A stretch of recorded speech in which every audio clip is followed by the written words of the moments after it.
listening to the Film Monsters podcast with Nate and Ray.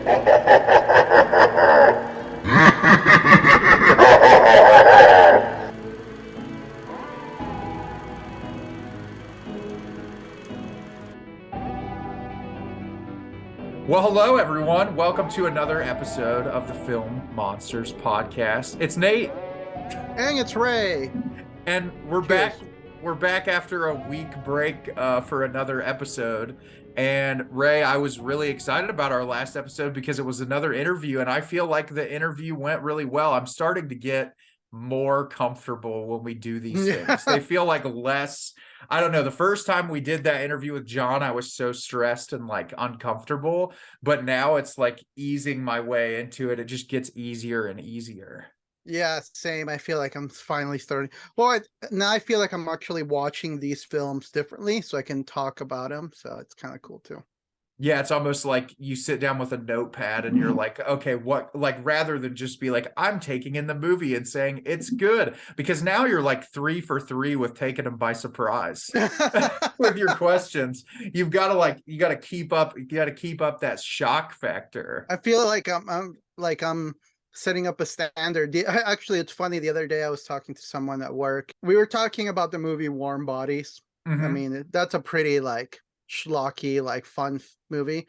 And this girl that I was talking to, she was like, I didn't care for that movie. It was too hokey and too cheesy with the romance. And I was like, well, it's a retelling of Romeo and Juliet. And she like, it's like I broke her for a second. She was like, what? That's hilarious. She like you just took her completely by surprise. No, that's funny, and it's always interesting. I think that's what I love the most about movies anyway, is just like the idea that every single person that watches something is going to take something completely different away from it and Oh, yeah. perceive it differently. That's like I know we talked about it a little bit on the podcast, but like The Whale that came out last year, I feel like that movie really was interesting as far as like hearing the multitude of opinions and how Yeah. it affect each person individually so differently. And that's what's so cool about having like this format and talking to filmmakers, is like hearing a little bit about their perspective sort of shifts your perspective a little bit as to like the approach of how things were made and how certain scenes were shot, and that adds more to it. Like I loved talking to Matt and Dave, where you kind of heard like it was really like living that tour lifestyle, just like riding around in the bus and all the things that they were doing. It makes the movie connect to you even more. Yeah, because you realize like, oh, they're not just like sitting in some green room with hors d'oeuvres coming to you and they're like all these fancy stuff. Like they're actually out there grinding and doing a passion project, which That according to them, they're not even getting any money for. that scene they talked about where they had to rush all the camera equipment outside to get the establishing shot was so good. That's just like hearing that, and like, it's funny because I feel like it's translated through all of our interviews, but like our first one with John, and hearing him like essentially say it was a miracle that the movie got made. And like that every single thing that happened was like, holy shit, how is this happening? How is this happening? And it's been really interesting to hear from 3 like indie level filmmakers, like how much of it is just like, holy shit, the perfect time and the perfect place and the perfect thing happened, which makes me always want to just go back and revisit these movies right away. Oh yeah, me too. I actually want to pick up Uncle Peckerhead like on physical media now. So do I. I don't have a Blu-ray copy of it, but that's one that I wish that they'd put out on Arrow Video, because I actually saw the Adams, their movie before Hellbender, The Deeper You Dig, has an Arrow Blu-ray release. Yeah, it does. I feel like these movies are perfect for Arrow. Yeah, 100%. I think they fit perfectly, and I want to get a copy of My Heart Can't Beat Unless You Tell It to on Blu-ray too, Yeah, you because I definitely don't. want to jump on those now. Yeah, I don't Yeah, either. I don't have any of them, but yeah. Well, So it's been cool. yeah, well, when you hear the hard work that they put in it, you're just like, well, now I want to support you even more because you did the thing. You're doing the damn thing, you know? And they're also excited about making other stuff, which is what I'm excited for. Like knowing that each one of them has like, oh, well, even the Adams has something that's completed, but like to hear, oh, I'm super excited to make this next thing. It just gets me pumped up. Like I can't wait. And I'm excited to have them back on when their new projects release. Oh, for sure. So that's us kind of diving in a little bit to these interviews. It's just crazy it's still wild to me that people agree to do it. It's like, I mean, Yeah. we're just guys talking about, like, whenever they're like, yeah, we'd love to talk to you. I'm like, holy shit, really? I just real quick, I saw a story from Brett Goldstein, you know, I love from Brett. Ted Lasso. So he, for those who don't know, he did he created a show with Bill Lawrence, who also created Ted Lasso, called Shrinking, and they jokingly said that they wanted to pitch it to Harrison Ford. And I guess, long story short, Brett Goldstein got a meeting with Harrison Ford, and Harrison Ford was like, "I love the script." And Brett Goldstein looked at Harrison Ford right in the eyes, and he said, "For Shrinking." And then Harrison Ford is like, "Yeah, it's such great storytelling. I just love it." And then he looked at him again. He like pointed the finger at the script, as like, "For Shrinking." I love Brett. Would be someone I would love to talk to. I know that's Oh like a yeah. huge, but like I watched recently about when they were coming up with Ted Lasso and that he was writing the script, and Brett was like, "I'm Roy Kent." And they're like, "What?" And he's like, "I have to play this character." And Jason Sudeikis was like, "Really? You think so?" And he's like, "Yes, I am." And he is that character. Well, 100%. you want to know a fun little fact? The actor, I forget his name, who plays Phil Dunster, who Yeah. plays Jamie Tart. He actually originally auditioned to play Leslie. Seriously? Yeah. That's unreal. I have become so obsessed with that show. You have no idea. Oh, are you're caught up? Yes, I Oh, I'm caught absolutely up. love it.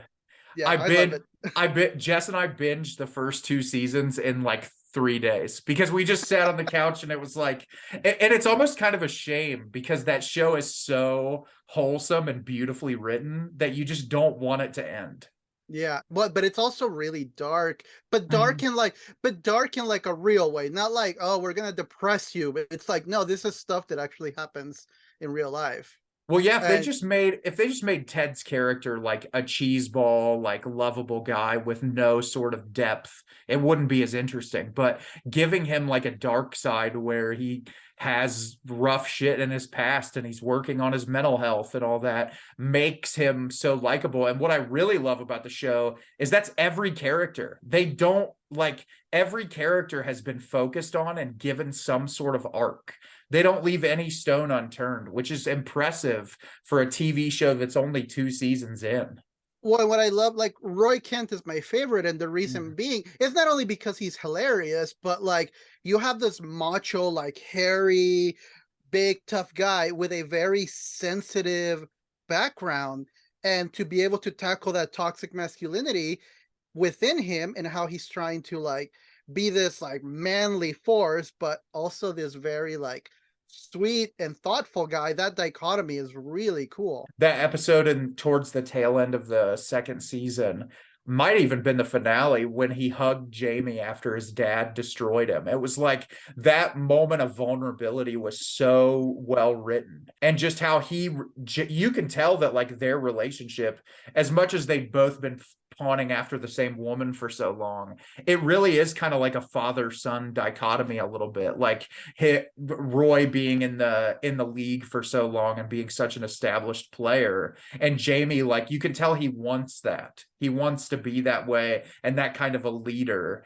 And like him growing up has been a really great arc too. I feel like going from that really immature character to now he's really lovable. Like he's a really Yeah, great character. ever since he was a sexy little baby.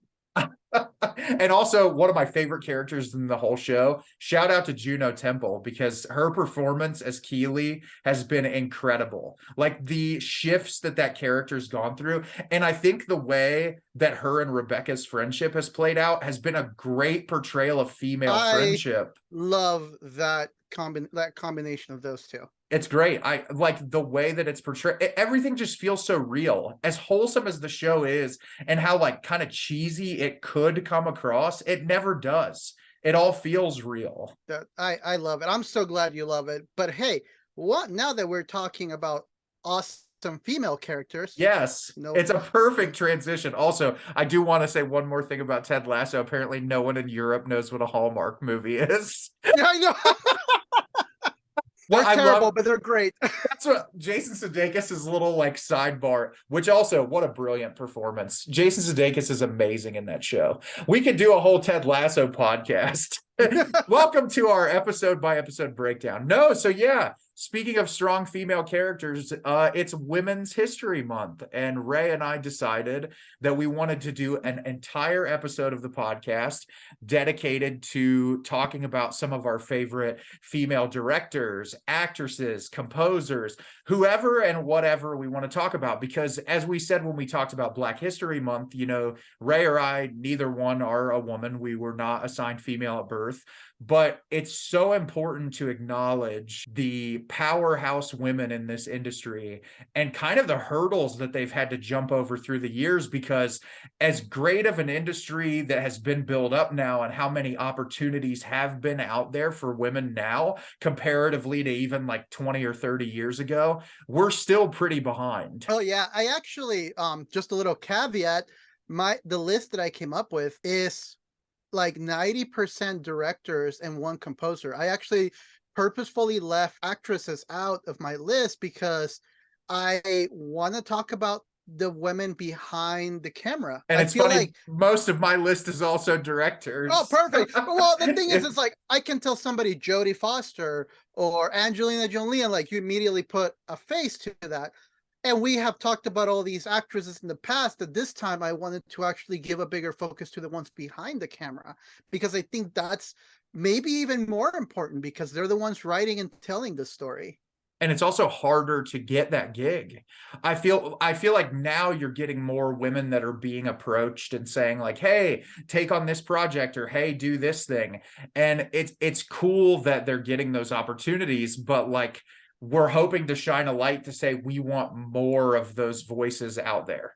We want more people out there who identify as female that are making films and that are, you know, kind of in the strides to make material that resonates with everyone. And I compiled a pretty decent list, but I'm excited. Ray, do you want to start? Do you want to give us your first film or director you'd like to talk about? I do. And I feel like this one is going to be a pretty obvious one. Yeah. Maybe not by name, but when I name drop some of her movies, it'll make more sense. Her name is Catherine Bigelow. Yes. Near Dark. Near Dark. Yeah. Yeah. And it's not just Near Dark. I mean, she did Point Break, which is one of my all-time favorite movies. I recently watched a movie called Strange Days that she directed, which is beautiful. I love that movie so much. I believe she was, and correct me if I'm wrong, and anybody listening, if I'm wrong, please correct me. I believe she was the first female to win the Academy Award for directing. I think that is correct. For The Hurt Locker? Yeah, for The Hurt Locker. I'm pretty sure that's right.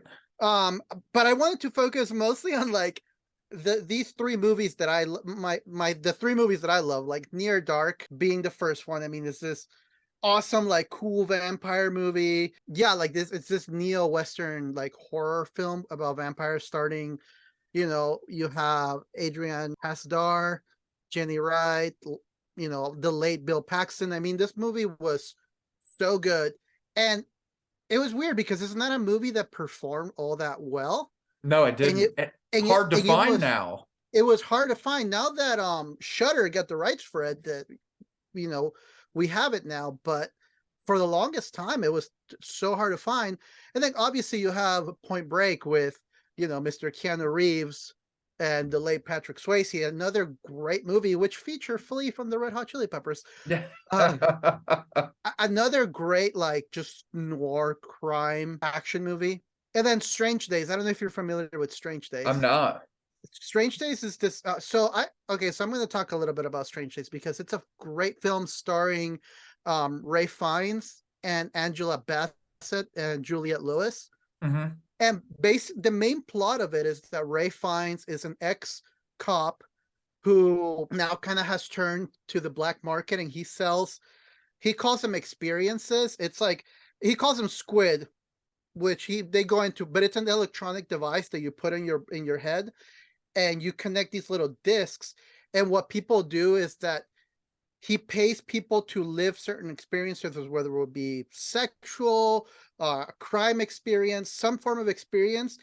He records them in this drive, and people put it in these machines that go on their heads, and that connects to their cerebral cortex, and they're able to relive somebody else's memory / experience, where they can feel, see, hear everything that the other person has felt. That's amazing. I actually just looked that up. It looks awesome, and I didn't realize it was co-written by James Cameron. Yeah, well, apparently Bigelow was married to James Cameron at one point. And they divorced after she beat him with the Hurt Locker at the Oscars. He was like, no, my Blue People movie was better. What are you doing, Catherine? so yeah, Strange Days is an amazing movie. Again, a movie that almost ruined her career because it did horrible in the box office as well. Again, sensing a pattern here of a strong female director who just keeps getting crapped on with those, people showing up to the seats. But Strange Days is an amazing movie that, unfortunately, it's another one that was super hard to find until now, that's on HBO Max. It's almost like it takes place during 1999, so right about the turn of the century. And Ray Fiennes is phenomenal. I've always loved Ray Fiennes. The writing and directing that she did on that movie, and the cerebral concept that she came up with for this like noir situation is so cool. And I can't recommend Strange Days enough. And it's cool that you brought that up, because like, it's cool to see a woman who is a genre filmmaker that is like making these like high octane action movies like Point Break, or like noir-esque vampire film. Like, not just like, I'm making a romance, or like, bucketing into like, the Nora Ephrons of the world. Or not saying that that's not a needed genre, but it is so cool. Like, I guarantee you at the time period Point Break came out, there was a lot of people who probably thought that was directed by a man.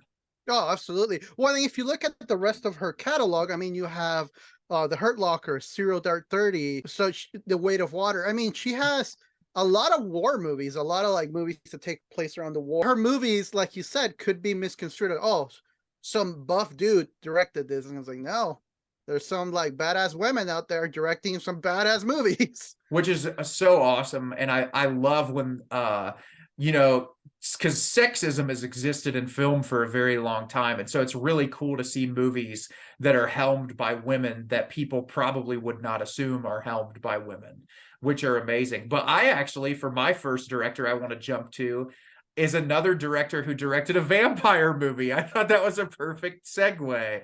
And I want to talk about, her name is Ana Lily Amirpour.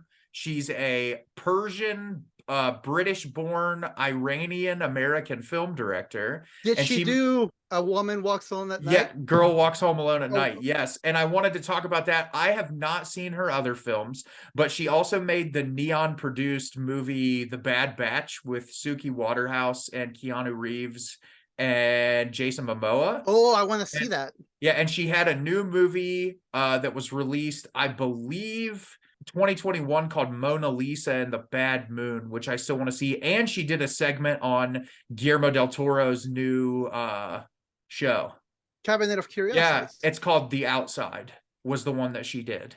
But I'm mostly focusing on A Girl Walks Home Alone at Night because it's the only film in her filmography that I have seen. But I was completely enamored with this film when I watched it the first time, because of the fact your lead character is a woman that is like dressed in traditional Arabic clothing. Like, she's wearing a headdress and she's a vampire.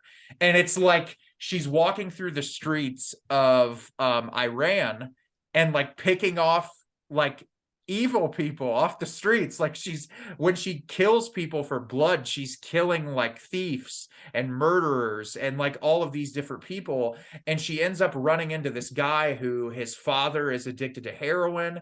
He's got his family like in all of these like financial debt problems, and the two of them are both struggling with different parts of their lives, and they meet each other at a really unconventional point in their lives, and they form this bond.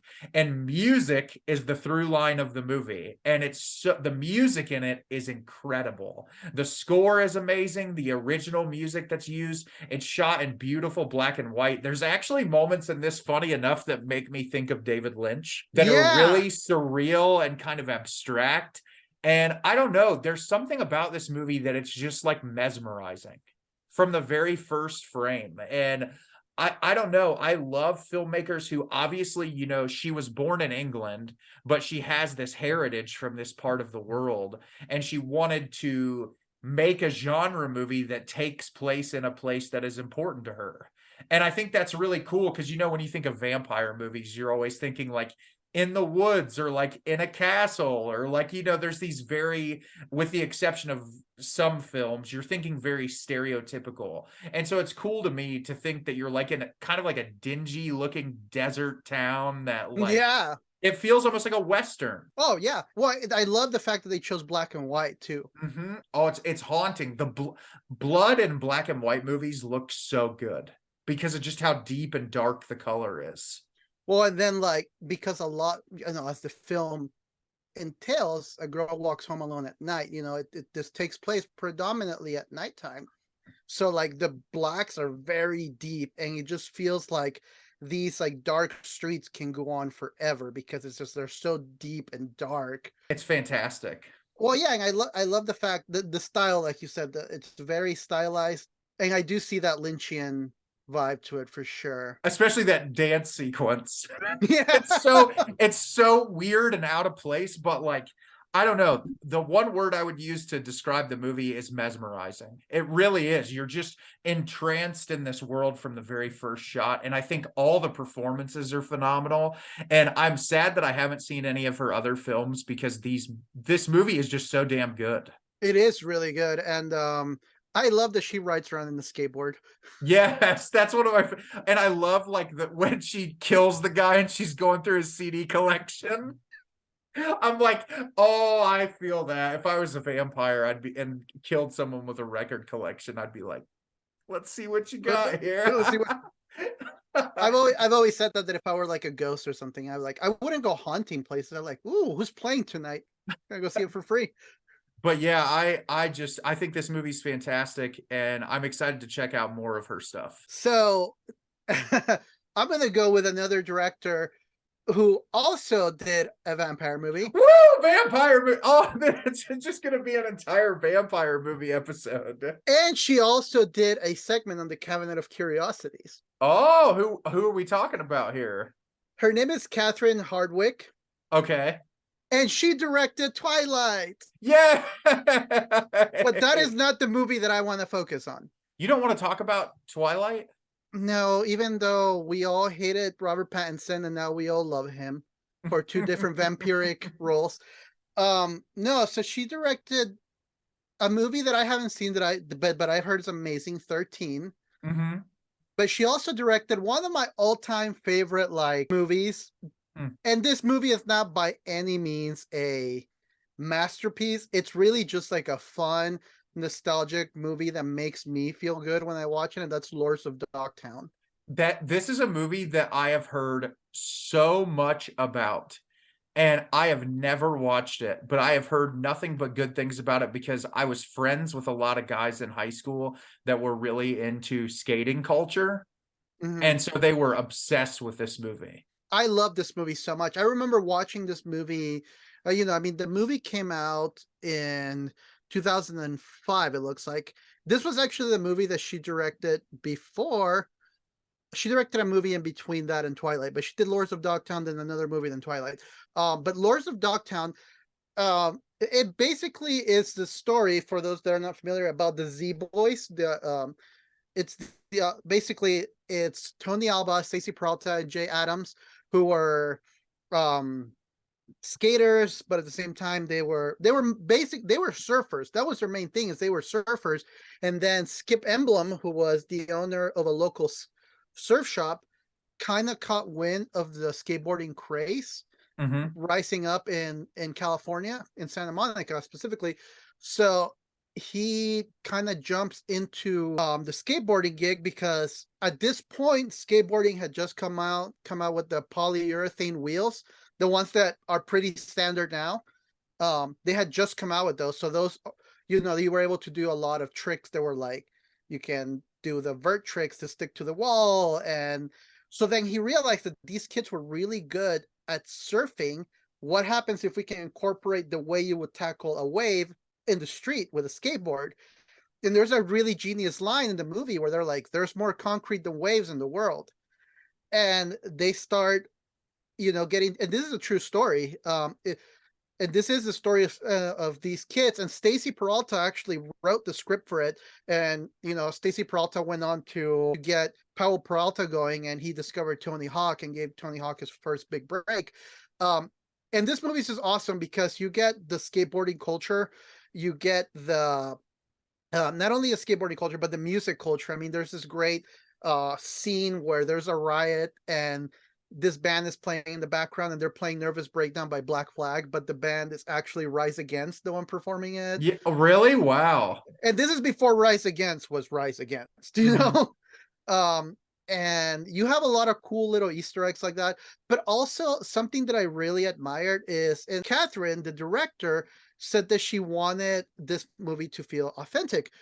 So they looked at all of the documentaries for the Z Boys, which is a documentary that talks about this story, and she basically recreated a bunch of sets. She recreated the dog bowl, is what they call it, which is this pool where they would skate. They would sneak into pools, and they kind of started revolutionizing the way how they did skateboarding, because they would, during the drought in Santa Monica, they would empty all the pools to conserve water. So then the kids would sneak in backyards and skate these amoeba pools. So she recreated a lot of these like 70s style pools that they were using. And another cool thing that she did is that she told the kids that were playing the Z Boys, they're like, I want this to look authentic, so you're gonna go to a skateboarding camp. None of these kids knew how to skate. but she was like, I want you to look as natural as possible. So she actually got Stacy Peralta, Tony Alba, and Jay Adams, the three skaters that they're portraying, to come and teach these kids how to skate. That's insane. And then Tony Alba went on and became the first pro skateboarder to win like a skateboarding competition, like a world skateboarding competition. And yeah, they brought them to actually like coach these young actors, on how to skate and how to do the tricks that they were doing in the movie. So it was phenomenal. I loved Lords of Dogtown. It wasn't very well received critically, but I don't care about that. I love it. No. And I am a big fan of skateboarding. I don't skate anymore. I can still glide in my skateboard, but that's about as much as I can do nowadays. But I still hold on to that. Was an important part of me growing up. So for me, Lords of Dogtown is like, I love that movie. I have to watch it at least once a year because I love that movie so much. So yeah, that's why I wanted to focus on her. I mean, I haven't seen the rest of her movies, so I can't speak for the rest of her movies. But Lords of Dogtown is like one of my all-time favorites, and so I had to give her a shout out. And I mean, to be quite fair, despite of how we feel about it, Twilight went on and became a huge phenomenon. Twilight is it's a national phenomenon, and what it did for franchise filmmaking, even like outside of Marvel, just like one of the trailblazers in taking a beloved young adult book property and turning it into something that, like, I worked at the movie theater during those movies, and just like the people lined up down the hallways of the theater waiting for the midnight shows, like it's insane the effect that it had on our culture. Yeah, and this is before, the Hunger Games and Divergent series. So like, whether you like it or not, Twilight did kickstart something. 100% it did. And like, regardless of the quality of those films, like, it's cool to see I was just looking at her IMDb while you were talking, the variety of films in her catalog. That's always a cool thing to see, where you could kind of jump and do all different kinds of things rather than just be shoehorned into one category. And she did do a segment of the Cabinet of Curiosities of Guillermo del Toro as well. So that's awesome. So yeah, that's my next pick. Well, that's a great pick. My next pick is you and I are huge horror buffs, Ray, and I wanted to talk about someone who means a lot to me because I feel like she is a trailblazer in horror by doing something very different in a time period that I feel like it probably would have been very difficult to do this. And I'm going to talk about Amy Holden Jones and specifically the Slumber Party Massacre. Oh, I knew this was going to come. Yeah, so the reason why I wanted to bring up Amy Holden Jones, so she didn't direct a lot outside of this. She's a big writer, but she directed some movie called Love Letters with Jamie Lee Curtis. No, nice. And she directed something called Made to Order in the 1980s. So like, but she wrote all of the Beethoven movies. Which all four of them. But what I love about the Slumber Party Massacre, which I won't dwell on it long because I know I've talked about this movie a million times on the podcast. But when we talk about slashers as a whole, there's a lot of really subversive and intelligent slashers, like you look at Scream, like throughout the entire history of the franchise. But in the 70s and the 80s, Ray, you could get on Shudder right now and watch a slasher where half-naked teenagers just have sex, do drugs, and they get murdered. And what I love about the Slumber Party Massacre is Amy Holden Jones kind of takes a look at the sexualization of women in that time period and kind of completely turns it on its head and says, like, I'm going to make a movie that looks at all these stereotypes that exist in a slasher film and subvert all of them. Like the girls who are at this slumber party, they're all incredibly intelligent. They don't sit around and talk about guys the whole time. There's an entire segment in the movie where they're waiting on their pizza to get delivered and they're talking about the Dodgers game. Like, and so you're watching this movie about these women that, yes, they're still young women. They're still like in high school. They're like attracted to these guys. They joke about it, but like most of it is about female friendship and the way that it looks at sexualization in the movie, even like the nudity in the film, it's almost like poking fun at how overt it is in certain movies. And that's what I love about the way she structured that film. And obviously the killer is this guy in a denim tracksuit who carries a very phallic drill that's like always down through his legs and like the dialogue delivered. You talk about movies that are like really overt now, where we talk about how we hate being preached to sometimes. Like we love really intelligent movies about subject matter that's important, but don't just like come out and say it. So you think in the 1980s, cancel culture or what have you, or like even talking about assault towards women, it wasn't like a huge thing. There wasn't a lot of, but this villain in the movie says things like, "Come on, baby, you want it. You want to take this." And it's like in the 1980s, you watch something like that and you're like, how much of this is this filmmaker hearing women's experiences and trying to put that to screen in a way that they knew male audiences all throughout the United States of America would go watch this movie. And that's interesting. Yeah. So the movie really kind of opens up your mind to all of those things. And aside from all that, it's just a really well-made slasher movie. It's very tense. All of the characters are hilarious. There's this scene where the pizza delivery driver gets killed. His eyes got drilled out and he like falls in the living room, and one of the girls opens the pizza box and starts eating the pizza. She's like, "I was hungry, I'm not waiting." And it's just like, I don't know, it's so charming and fun, and it's like everything I want in a slasher movie. And so it was cool to see a woman in the 1980s direct such a prolific slasher film that kind of changed the game as far as to what these types of movies can involve. So I'm a huge advocate for this movie. I had to mention it. Oh, for sure. That's Amy Holden Jones. Well, we're in the horror genre. This director, she's only directed 2 films. I've only seen one of the 2. It's Jennifer Kent. Jennifer Kent, ladies and gentlemen. I knew it was coming. She did the Babadook. Yes, I've seen both of her movies. I want to see The Nightingale. I hear is gut-wrenching and amazing. Yes. But I haven't seen that, unfortunately. I will be remedying that soon enough. But The Babadook is one of the best horror movies we've gotten in the last, 20 years. Yes, I agree. I completely agree with that. I remember just watching it, not knowing what to expect. Hmm. I just thought the cover would look cool, like the little creature with like the hands and stuff like that. And I ended up watching it, and it was like psychological drama at its peak. Just like look at grief and what grief can cost you, and it manifest itself. How your depression can be a literal monster Hmm. trying to kill you, and how that literal monster, in this case depression, can drive you to neglect even the thing that's most important in your life, which is your child. I love that movie. I remember watching this movie and I was just like, I couldn't stop thinking about it for a long time.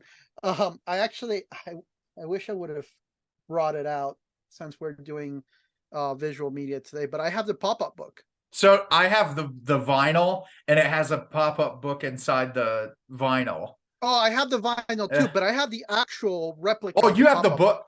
That's incredible. No, and I want to bring this up since we're talking about the Babadook. All the people that criticize that movie talk about that they can't stand the kid. He's supposed to be annoying. Well, He's supposed to show how, as a parent, you could do everything right and that your child can still drive you insane even when you're trying to do what's best for them. And when people watch that movie and they're like, I can't handle it because the kid's annoying, and I'm like, he's supposed to add to that like level of just psychological distress that the film builds up so perfectly.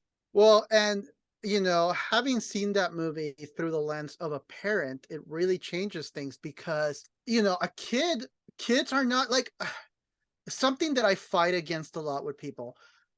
People like will do these like Instagram and Facebook posts of them holding their child, or he's so beautiful and he's so perfect and he's my little angel. But like, kids can be jerks. They can. Kids can be awful. Um, Donald Glover said it best.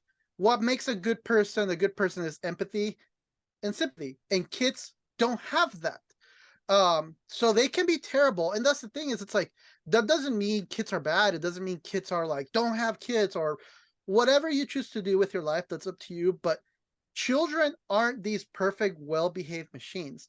And if you look, so it was interesting rewatching that movie through a different lens, because now I look at that kid and I'm like, when the kid is feeling neglected, he will throw tantrums and do whatever it takes to get mom to pay attention to him, because kids don't know how to handle their emotions. Mm-hmm. So like, 100%. so that portrayal of that child, that's not very uncommon. The end of that movie stuck in my brain for so long. Just thinking about where that leaves off is like so indicative of life as a whole, I feel like. And Jennifer Kent, she also directed a Cabinet of Curiosities episode. Yeah, she Yes. did. So like tying in all these directors that worked with Guillermo del Toro. But I will quickly mention, since Ray, you perfectly captured the Babadook and all of my feelings towards it, I think it's a perfect film. But The Nightingale, what was so interesting after watching that is we talked about horror on the show, and like how, I joked about the A24 movie Room being a horror movie because it's real life horror. The Nightingale is the most real life horror imaginable. A woman is brutally raped, and she meets this indigenous person who she says, will you help me track down and kill the person who assaulted me? And he says yes. And so the two of them go on this journey together to try to hunt down her assailant. And it is just like one of the most brutal and unrelenting movies I've ever seen. It's so heartbreaking. It is so well written. But the funny part is with how realistic that movie is compared to the supernatural element of the Babadook.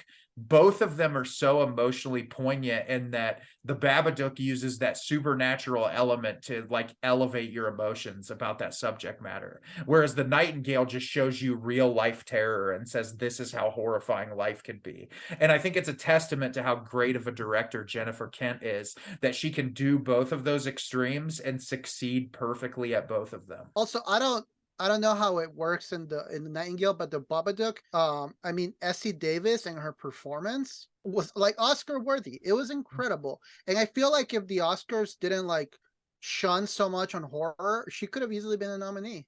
I'll never forgive them about Toni Collette still to this day. I'll never forgive them about basically anything that um what's his name has done, James McAvoy. Yeah. But I mean, I talk about it all the time. The Lighthouse, Willem Dafoe's performance in The Lighthouse is one of the best performances I've seen in 30 years. Like in my whole life, essentially on this planet, it's one of the best performances I've ever seen. And they didn't even give him a nod. They just hate horror. It's something like it has to be like a Get Out, like a trailblazing horror movie that like set the precedent for an African American filmmaker to go into that genre. It's like unless it's something that's really, I guess you could say boundary pushing, but unless it's something they consider pertinent, they just ignore horror. And the funny thing about horror is there's not a more feminist genre than horror. 100%. I completely agree with you. I think that it's the female filmmakers. That's why so many of them we're talking about today are in this genre. It's just there's a lot of them that work in horror because when they're writing movies, especially if they write films about trauma, it's easy to use horror as a way to elevate those emotions. So I love Jennifer Kent too. I'm right there on board with you. Nice. So who do you got next? So I've got another woman who is trailblazing in the horror genre, and she's a French woman, and her name is Julia Ducournau, and she has made the films Raw and Titane. Oh, I hear both of those are wild. They're both incredible movies. They are it's hard to describe. Raw, I think, Ray, would be a very difficult movie for you to watch. I've heard. But I also think it's a very poignant film that you would very much appreciate. So Raw is all about a young woman who her family are all veterinarians. And she goes to veterinary school and they're all vegetarians. None of them eat any meat. And she goes to school and it's like the typical coming of age type of story. She goes to these fraternities. She gets bullied. And as the first part of her fraternity, she goes to school with her sister. They force her to eat a bug, I'm pretty sure. It's like a worm or something. Some kind of like thing that she's like, I don't eat meat. And they're like, you have no choice. So she eats it. And after eating it, she develops an insatiable craving for flesh, which starts with her eating ground beef and then moves to her wanting to eat people. And the entire thing is paralleled with her working at this veterinary clinic where we're seeing animals being used there as like tests for, because they're trying to learn how to do surgeries on animals and all this stuff. So there's obviously a very large commentary on that industry as a whole. You can tell that she's very passionate about it, but it's also just this really horrific film about something so uncomfortable. Like, I'm a horror fan. Cannibalism stuff still gets me. It makes me so sick. I don't know what it is about it. That movie, there's a scene where she eats raw chicken breast out of this container. And I swear to God, even more than eating the people in the movie, it just like sent shivers down my spine. Well, but something was bound to get you, Nate. Oh, I know, right? But what she does so well, and in Titane too, is she builds these really multi-dimensional characters that aren't necessarily the best people, but they also have good characteristics to them. So in Titane, the lead character, she's a model who has an obsession with cars after getting in a car crash at the beginning of the movie. And by happenstance, she has sex with a car and the car gets her pregnant. And she's a serial killer. I can't make this up one bit. And so what happens is she's fleeing from the police. And as she's fleeing from the police, she sees a wanted poster for this guy who has been missing his son for like, I don't know how long. It's like 15 years. It's been a really long time. And so she looks at all these photos on this board and she's like, hey, facially wise, I look kind of like this kid. So she shaves her head and starts portraying herself as a man and goes home to this guy who's a fire chief and says, I'm your son.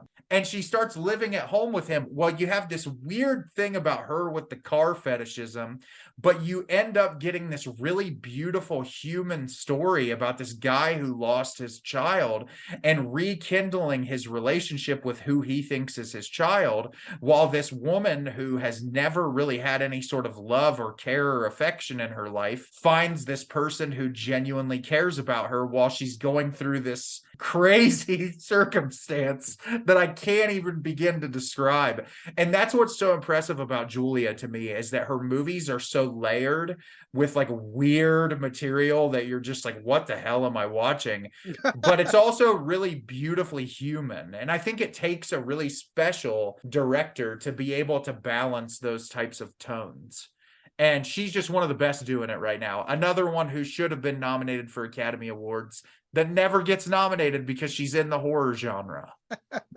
Yeah, that is the downfall of everyone when it comes to horror. Yes, but yeah, that's Julia Ducournau. She's only made 2 movies, but she's 2 for 2 in my book. Both of them are wild experiences. So for my next pick, this is a very obvious pick, but I kind of had to throw it out there because I think her movie Lost in Translation was amazing. Sofia Coppola is one of my favorite directors. She was definitely high up on my list, so it's fine. I love Sophia. As despite the fact that I've seen almost every film in her catalog. I think there's one movie I have not seen that she's made. I don't think she's the most consistent filmmaker, but I think that her movies are always impressive. I'm always impressed with what she tries to do. Lost in Translation is my favorite in her catalog, though. I love Lost in Translation, and that's mostly the one I wanted to focus on because I really like Lost in Translation. Fun fact, are you familiar with the band Phoenix? Yes. She is married to the lead singer. That's hilarious. I cannot believe I didn't know that. Yeah, she's married to the lead singer of Phoenix. She's also a horrible actress. I've never seen her acting. You've never seen The Godfather Part 3. Fun fact, I have never seen any of the Godfathers. Yeah, neither have I, but I've heard that I've seen videos, her performance is pretty bad. But yeah, I'm a huge fan of the Virgin Suicides too. I'm a huge fan of Marie Antoinette. I hated The Bling Ring. I loved The Beguiled. It's so weird thinking about her catalog because I'm all over the place when it comes to her movies, but Lost in Translation, that's like another Her to me. That's a movie that like, it's almost a comfort movie despite how depressing it is. Well, I mean, it's funny too because have you seen A Very Merry Christmas? No, but I know she directed it. Yeah, it was a short that she did. Well, not a short as in like maybe like 35 minutes. Of you just spend this evening with Bill Murray and he's just alone on Christmas and he's just kind of walking around New York. And actually Bill Murray has a scene where he starts performing a song with Phoenix. That's wild. I'll have to send you the clip, but yeah, Bill Murray performs with Phoenix on that movie. She was also married to Spike Jonze. That's what a life to live. No, but I love Sofia Coppola. I think, well, I feel like, you know, a lot of people like kind of raise their eyebrows because like, oh, she's a Nepo baby because she is the daughter of Francis Ford. But I think that almost makes it a little harder because you're living under the shadow of freaking Francis Ford Coppola. And I can tell you Roman sucks. So it doesn't, I watched that Glimpse into the Mind of Charles Swan movie and it was terrible. That's the thing. It doesn't, like, how are people surprised when children of directors want to be directors? They're around it their whole lives. And the thing about Sophia is that her movies you can always, like I said, I do not like The Bling Ring. I found that movie to be incredibly obnoxious, but like, I still see the passion in it. Doesn't matter what she's making. I always see the passion in it. And Lost in Translation, my thing with that movie is take people from 2 very different age groups who are going through a very similar struggle, where you're both just like, what is this life that we live? Finding importance in a day-to-day existence and just like trying to be excited about your life. You know, it's a movie that constantly breaks my heart, and not knowing what they say to each other at the end of that film kills me constantly. Have you seen that episode of Community where they poke fun at that? Yes. I love like Troy goes up to Abed and says something and walks away. He's like, what did he say? He said, I hate it. I know you hate this when they do this in movies. Sorry, that got emotional. He just walks out of the room. So you've never seen the Virgin Suicides, have you? No, I want to though. So that's based off of a true story or based off a book, something like that. I know it's a book, but I wasn't sure. So essentially it's these young girls. I think there's 4 of them, maybe 5 of them, and they're in this like hyper conservative family. And at the beginning of the film, they tell you they all killed themselves at the exact same time. And so the movie jumps backward in time, and you sort of see the trajectory of what sends them down that spiral to where they all decide they don't want to live anymore. And it's a beautiful movie. It's very funny at moments, but it's like it drills it into your head at the beginning like they're going to die. And so the whole movie, you're just like, when's this going to happen? And sort of seeing it through the lens of these really young girls going through, like, you know, seeing their parents really batter them down with the religious stuff and tell them they have to live their lives a certain way, and feeling societal pressure to act a certain way. It's just, I can't believe that's her debut. Like, it's just an unbelievable movie. And Lost in Translation wasn't too long after that. But throughout her career, she's made movies that have really impacted me. Marie Antoinette's just a blast. If you want to see Jason Schwartzman do a phenomenal role, watch Marie Antoinette. He's amazing in that. But yeah, I love Sofia Coppola. I'm glad you brought her up because she's in my upper echelon of women directors. She's like top 3. Oh, wow. I nailed it right then. All right. So you 100% did. So this is where it gets difficult for me because I have a lot of really amazing directors on this list, but I do want to mention one because she has only made one feature-length film, but she's made a lot of like short films, and I know she did an episode on the new Hulu TV show with Andrew Garfield, whatever that show is about him being a detective, that came out on Hulu not too long ago. Under the Banner of Heaven? Yes. But this director, she is actually a transgender woman, and her name is Isabel Sandoval, and she made a movie called Lingua Franca that was beautiful. And I wanted to mention her today because, you know, when we talk about women, we're not just talking about cis women, we can also talk about trans women. And this movie, Lingua Franca, she's actually the director and the lead actress, and she plays an undocumented Filipina immigrant who is worried sick that she's going to be deported. And she's living in New York, working in New York, and she meets this guy who she starts paying to essentially get a green card marriage so that she can live in the United States of America. And she ends up meeting this guy who she actually starts to fall in love with.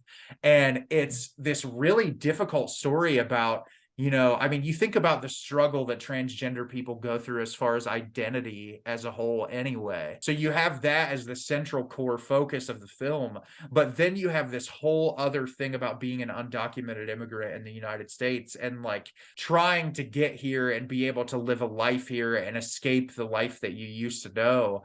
It's a really difficult watch, but it's also a very beautiful watch. And I think that it's really fascinating to see a transgender woman who comes from that background write such a really impactful story. And it's beautifully shot. The cinematography in it is amazing.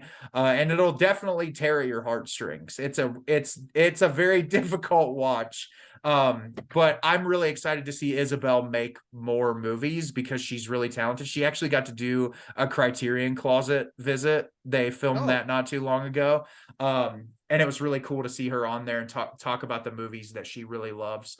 But yeah, I wanted to mention that because I feel like with what's remaining on my list, I'm going to mention a lot of directors that are really well known. And I think Isabel is a director that deserves to be talked about more. Well, I got 2 more. That I wanted to bring up. Yeah, go for it. This one that I wanted to focus on, I actually, again, I've only seen one of her movies, but she has done some cool stuff, it looks like. Her name is Julie Taymor. Okay. Julie Taymor, I haven't seen this one, but she kind of got a pretty big boost in the industry after she directed Frida. Okay. who she was also like, she choreographed a lot of it in Frida Mhm. and was really involved with the music aspect of it. But then, and this is kind of me throwing punches at all of those dudes that when they see girls wearing band t-shirts, they're like, name 3 songs. This woman directed Across the Universe, which is one of my favorite musicals. I have never seen Across the Universe, and I'm a big musical guy. I love Across the Universe. I mean, Across the Universe is a musical, and the whole story is told. It's a romance. It's a romance story, but it's told through basically through a series of Beatles songs. And she compiled all these songs by the Beatles, turned them into musicals, and was able to like tell the story using cues from Beatles songs to tell this like romance of Jude and Lucy. They're the 2 main characters. And yeah, the whole story is just how Jude moved from England to the States because he was looking for the father that abandoned him. Catches wind that the dad lives out in the United States after the war, and then he meets Lucy, and it becomes this romance. And it's like your standard romantic movie, but I just love that she was able to take all of these, cues from the Beatles and tell this story using Beatles songs. And you get all of these awesome like cameos too throughout it, of different people in the industry. So yeah, like I love that, and I love the imagery because she uses very like psychedelic imagery, very very 70s inspired imagery, and I just love it. It takes place around that time frame too, when the hippies were rising up against the Vietnam War, and it's a great film. I really love it. It's one of my favorite musicals, and yeah, for those that think that girls can't mess with some classic rock, well, this one did it, and she did it right. Did they use my favorite Beatles song, Start Me Up? No. What about They Let It did Bleed? Let It Bleed. Let It Bleed. I'm sorry, I can't name a single Beatles song. No, I'm just kidding. I love the Beatles, but I honestly, it is a travesty. I've never seen this movie. They use my favorite Beatles songs, Hey Dude. Hey. No, this one I'm actually going to push up to the top of my list because I love the Beatles. And I remember when I was in high school, because I think this came out, like 2006? Yeah, something like that, because I was in high school too. Everybody in high school watched this movie, and I'd see scenes from it and I'd be like, oh my God, that looks incredible. And I don't know why, because I know this is the same director that made like Titus. Yeah. with Anthony Hopkins and Frida, like you said. Like I need to check this one out 100%. It's cool. Like I said, it's very like 70s psychedelic. You get a cameo from Bono if you're into that sort of thing. Yeah, he forced songs on our iPods. Fuck you, Bono. No, so for my list, since you said you had 2 more with the one you just mentioned, I'll mention my 2 favorite female directors because I have a huge list. We could probably have done a 5-hour episode on this. Oh, I'm sure. But I have 2 directors who are women that I would argue right now are my absolute favorites. They kind of teeter which one takes the top spot, but I respect the hell out of both of them. So the first one, Ray, is someone who you've seen one of their films, and that is the director, Lynn Ramsey. And Lynn has directed You Were Never Really Here, starring Joaquin Phoenix. We Need to Talk About Kevin, a film called Morven Caller, and a film called Ratcatcher. I have seen 3 of her 4 movies, and every single one of her movies I love. And Ray, I know you can be a testament to the people about You Were Never Really Here. Like, what an insane movie. Great. The book is awesome too. She did a really good job adapting that book. It's so insane because you take like a really hardcore topic like child sex trafficking, and you give us this character who's hunting down sex traffickers, but instead of it just be like a John Wick or whatever type of we're going to hunt him down and kill him, you make his character this really multi-dimensional character that's struggling with his own depression and like the things that he's gone through in his own life and what has taken him to this point that he wants to do this. Like, obviously any of us given the circumstance would want to save children from this this horrible fate that they have in this circumstance, but like to know that he's like going after him with a hammer. Like, oh, that, and I love the way the action scenes are filmed in this movie. Oh yeah, because there's something like, you know, I know that you're supposed to be like rooting for the guy beating the sex traffickers down, Yeah. but it's not like those violent moments are not like, yeah, you're killing the perverts. They feel heavy. They do. And a lot of that too is the Johnny Greenwood score, which I think really accompanies the film very well. That last scene in the diner in this movie, dude, like my mind, when I watched that, I was like, this is filmmaking at an 11. Like this is just like someone who has shocked me. Because were you ready for that scene? Because I was just like, No. what the hell? Well, I remember seeing it in theaters, and it's just a very quiet, beautiful moment. And then it happens that, like, I don't really react to jump scares. For the most part, I'm like, whatever. This one actually, like, it's not a jump scare. It's just a very shocking thing that you see happen without giving away any spoilers. And I was in the movie theater, and there was like 2 or 3 people in the movie theater. Not a lot of people showed up for this one. And I was like, whoa! But and it's an insane movie. And what I wanted to talk about Lynn, because I think it's so fascinating, is kind of the trajectory of her career. Because right before that, she made We Need to Talk About Kevin, which is the true life story of Ezra Miller. That movie is also based on a book about a family who has a child that has tendencies that might make him look like he's a serial killer or something. But it's not like, you're not watching the kid go out and abuse animals, or like, you know, like all the steps that serial killers take. It's much more of like the struggle of these parents, Tilda Swinton especially, to like come to terms with the fact that they have nothing in common with their child, and are we trying to raise our child the best way that we possibly can. And like, when tragedy will eventually strike, which it's like looming the whole film, you know something's going to happen. You ask yourself, like, how much of it is my fault? Did I do enough to get him help? Did I do enough of the right things? And so that movie and You Were Never Really Here are very elevated in a sense that it's like really intense. I've never seen Morven Caller, but her first film, Ratcatcher, is about this young kid who lives in, I can't remember what country it is, during this trash strike, where there's just trash lining the streets everywhere. And like the places they live are all really dilapidated and awful. And his family's all not really present. And he's friends with this young kid. And at the beginning of the movie, they're out playing in the middle of this lake they're not supposed to go to. And his friend drowns right in front of him. And the entire film is him coping with the fact that he probably could have saved this kid and didn't, and how he sees that what he did and how it impacts the whole community he lives in, while also dealing with his own personal issues of his parents don't really care about him. They're kind of just like, we've got 3 kids and we do the best we can, but like, what are we supposed to do? Like, his dad's a deadbeat alcoholic. And that movie is such like a subdued character study. It's so quiet and like impactful in a way that, like, I love those types of quiet movies. But We Need to Talk About Kevin and You Were Never Really Here are like high octane, very like intense. Like you said, that scene at the end of that movie is just so jarring, where it's interesting to see someone come from a very subdued place to making these films that have subdued moments, but that are much more like in your face. Right. So that's Lynn Ramsey. I love her. I think she's such a talented director, and I'm surprised with such a prolific career, kind of staggered over the years, that she's only done 4 movies. I was going to bring her up, but I knew you were going to, and I kind of wanted you to because you have more knowledge of her films, because I've only seen the one. I think I know who your number 1 is going to be.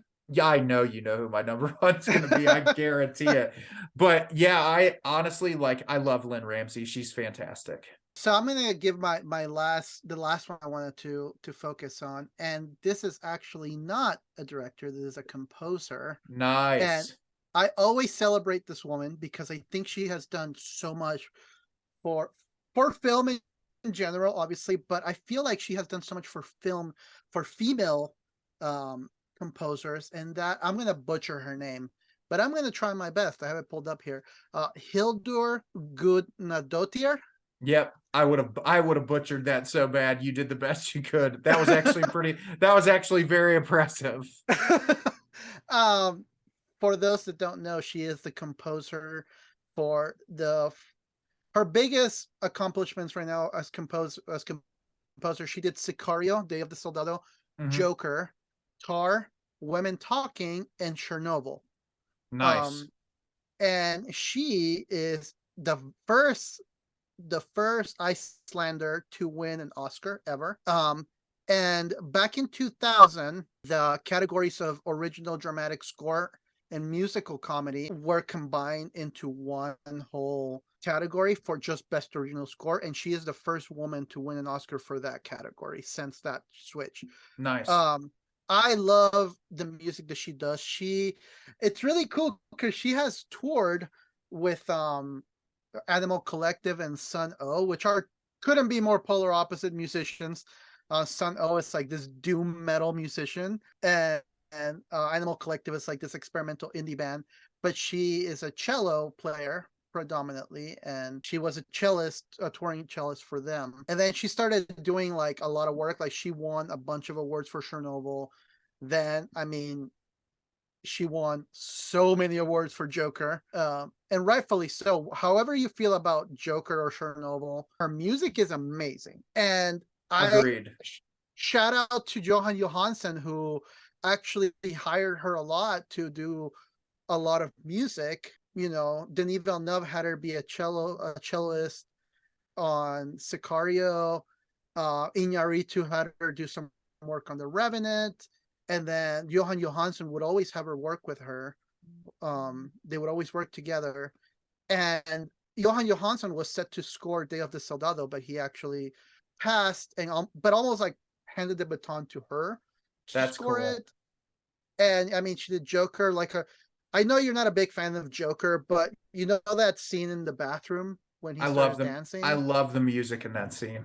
She recorded the music first before they shot that. So he Wow. really is dancing to that song because her music was so fundamental to that movie that Todd Phillips wanted to use it to record some of these scenes. So she had actually recorded that before having seen the film. That's crazy. I liked the music for Tar and Woman Talking a lot. I have to check it out. But yeah, I love Hildur. She is incredible. I will check out her music regardless of the movie now because she's just impressed me so much. And there's not a whole lot of like, and if there is, please educate me for anybody listening. But to my knowledge, there's not a lot of big female composer names. I've yet to hear like the John Williams or Hans Zimmer of female composers. So I champion her so much for what she's doing for the film composers. And I hope that she's an inspiration to more female composers out there because, you know, we can clearly tell from her body of work that we're not messing around here. She is going to be the next John Williams, you know, for female composers. So Which is I'm awesome really excited. because it is like you said, a lot of the composers that are really well known that are women are like one-offs. It's like they do one movie and you Mm-hmm. don't hear from them again, which is really disappointing. But no, I agree. Her impact on the industry is insane. So and I couldn't talk about the impact of female in film without talking about her. That's amazing. Well, you already know who I'm about to talk about.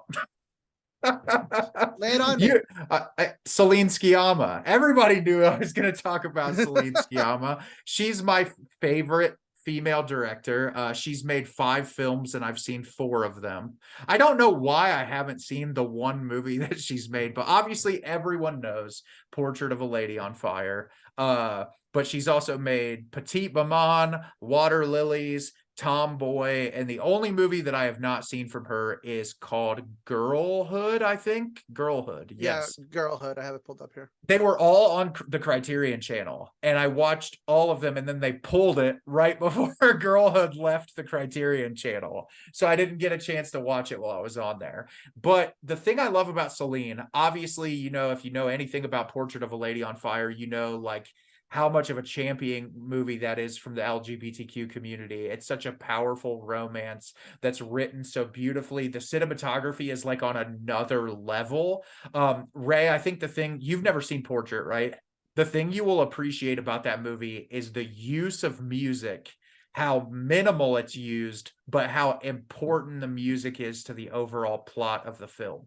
The music is one of the central crux moments to the entire movie. But what I love about Celine's whole catalog, with the exception of Petite Maman, because it's a much more subdued story that's more about familial dynamics, but almost every one of Celine's films is about some struggle with either sexual orientation or gender identity.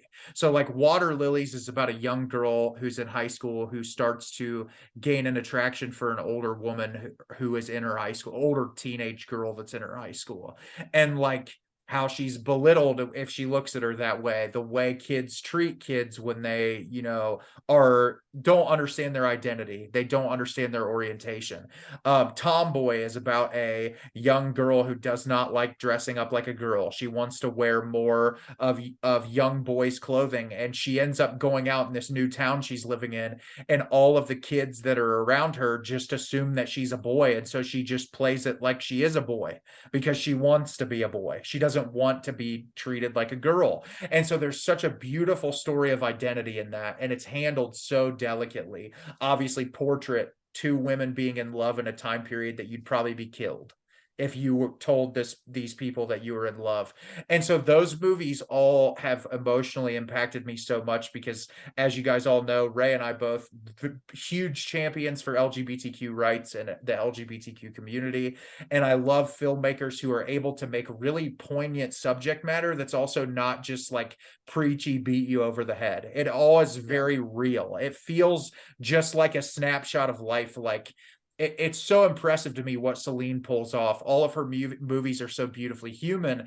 And then like her newest film, Petite Maman, it's about a young woman or a young girl, she's like 7 or 8.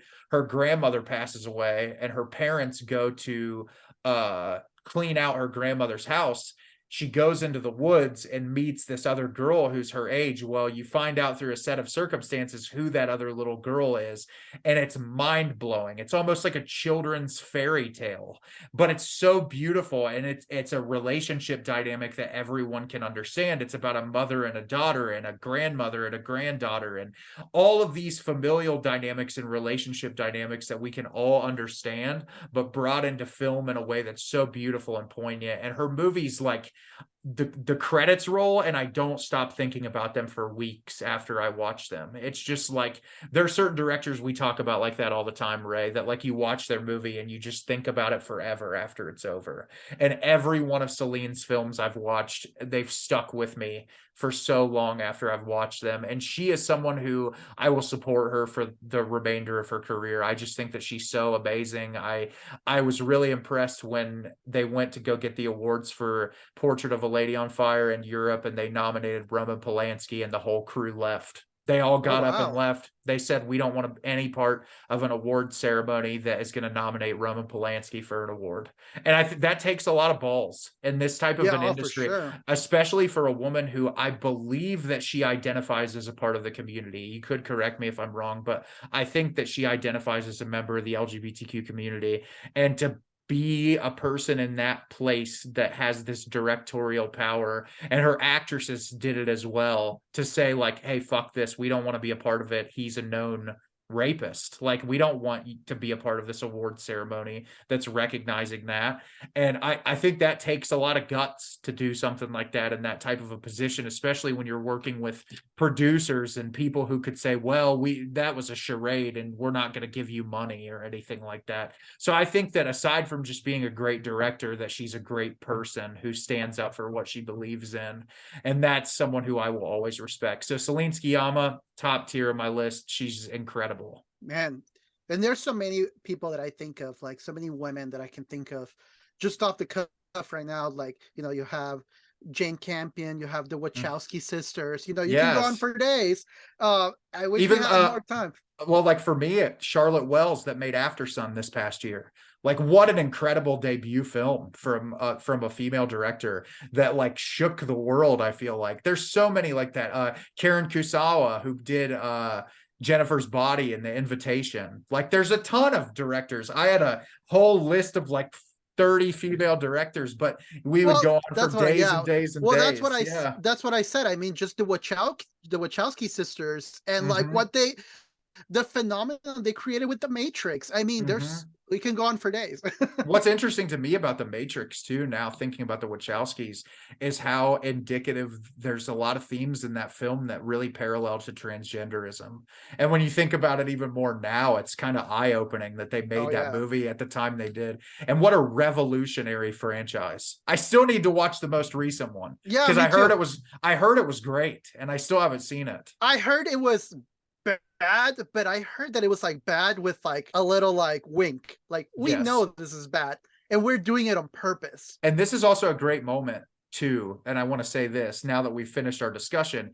If you guys out there have directors, female directors, that you're like, oh, you guys didn't cover this, or we might not know who they are, so go on our Instagram when we post the episode and leave us a comment and let us know who your favorite female directors are, because Ray and I are the type of people, we want to learn more, we want to know more. Similar with our Black History Month episode, I want to know as many female directors, Black directors, LGBTQ directors, all these, so that I can build and culture myself more. And so that's the whole meaning of this, is for us to look at you guys and say, well, here's some we know, but we want to know more. Yeah, we want to do more, because I mean, spoilers, we are eventually going to do an LGBT episode. We're going to do a Hispanic heritage episode. So we want more. Keep giving us more. Yes, 100%. Like Ray and I are to the point now where we just want your recommendations.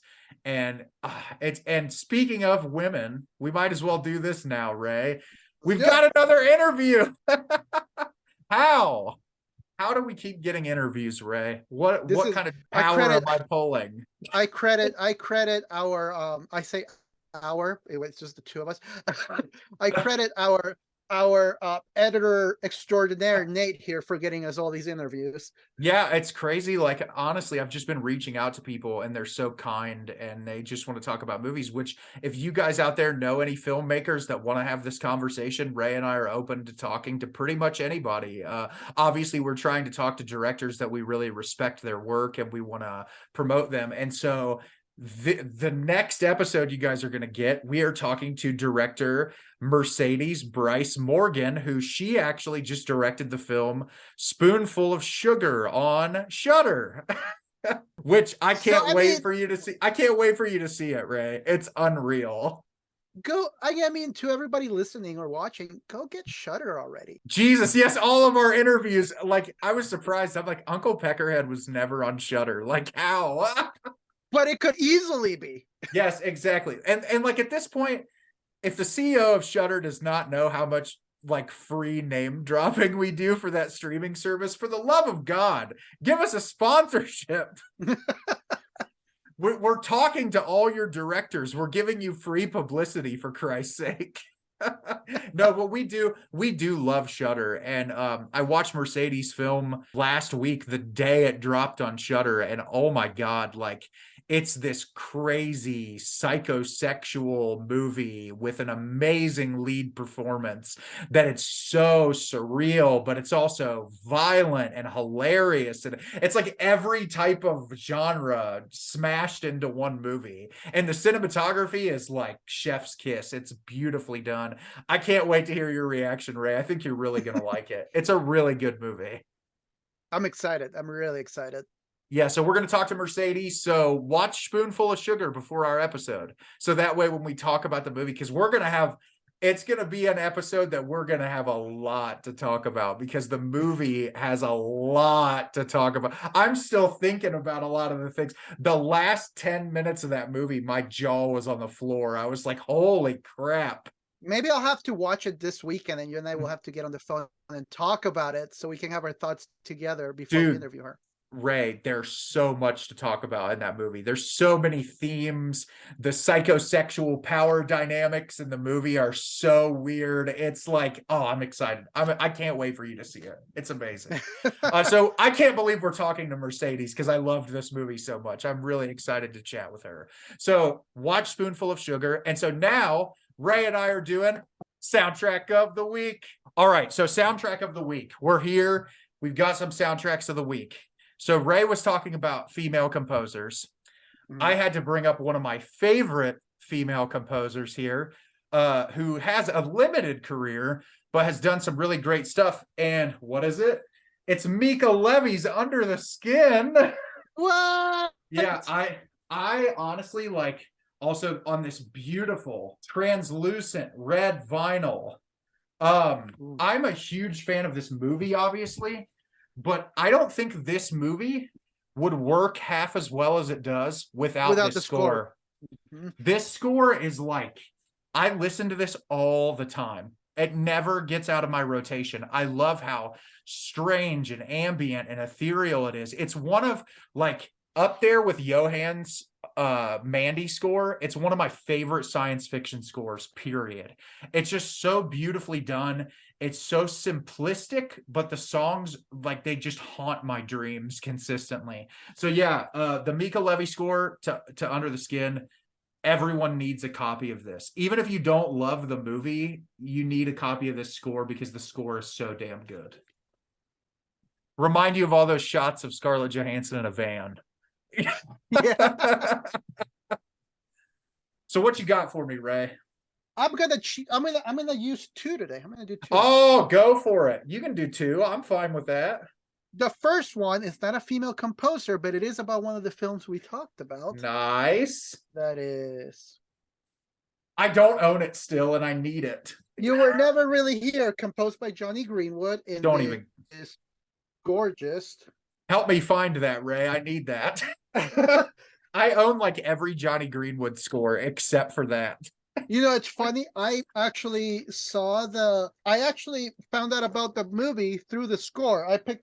I saw the score go on sale. I'm like, that looks cool. I wonder what that is. And I listened to the score and I loved it. And I ordered it. And then I realized, oh, this is a movie soundtrack. That's insane. And then I saw the movie. And then the other one that I wanted to focus on, I just talked about her. And that is the score for Joker. Ooh, I like that variant a lot. Yeah, it's a nice purple variant. The music is incredible. Like I said, this is one of those scores, kind of like your Under the Skin score. Even if the film wasn't your cup of tea, the music for this movie is incredible. Yeah. And yeah, so Joker by, I'm not going to try to pronounce her name and butcher it again. No, that scene where he's like dancing on the staircase, that was my favorite scene in the movie. I love it. And I love the score. I love the music. Like I said, even if the movie wasn't your cup of tea, which I can understand why. But the music, top notch. That was my favorite score that year too, when it came out. So I was like celebrating, jump off of my chair when I was watching the Oscars, watching her win that. Are you excited for Joker 2 Electric Boogaloo? I am. You know I am. Starring Lady Gugu as the 5th iteration of Harley Quinn. Hey. I'm there. I'm there for Mr. Phoenix. Yeah. So yeah, that's our soundtrack of the week. And like we said, we've got another wonderful interview that we're going to be doing next week. I'm really excited about it. This has been a really great start to the year for the podcast. And Ray, I'm pretty sure we're getting close to our 1-year anniversary, if it hasn't already happened yet. No, I think we're getting close. Yeah, it happened after we started the podcast after you graduated. Yes, so we're getting close. When the 1-year anniversary happens, we'll announce it. But like, it's crazy to think we've been doing this as long as we have, and I still get just as excited about it as I did the first week we did it. It's every week having these conversations and talking to you, and like now adding in this whole new thing of talking to filmmakers. It's like, this is the whole reason we ended up doing this in the first place. Well, just as a little quick side note, I work 4/10, so usually Friday is my day off, but they usually do overtime days on Fridays. And it's been kind of like, at first my boss would be like, can you work Fridays? And I'd be like, no, I'm recording with my friend this podcast. And at first he looked at me weird, but it's kind of cool that like almost a year later he was like, can you work Friday? And I'll be like, no, I can't, because I'm interviewing a director. That's the same thing like when I'm talking to my boss and I'm like, I can't do anything from this hour to this hour because I'm interviewing a filmmaker. And it's like, it sounds so much cooler when you say it that way, when you're like, I'm interviewing a director. So yeah, we'll be doing that interview, and then we'll have another episode idea cooked up for you by then. But until then, watch Spoonful of Sugar, and we will see you next time. Bye. Bye everyone. Goodbye.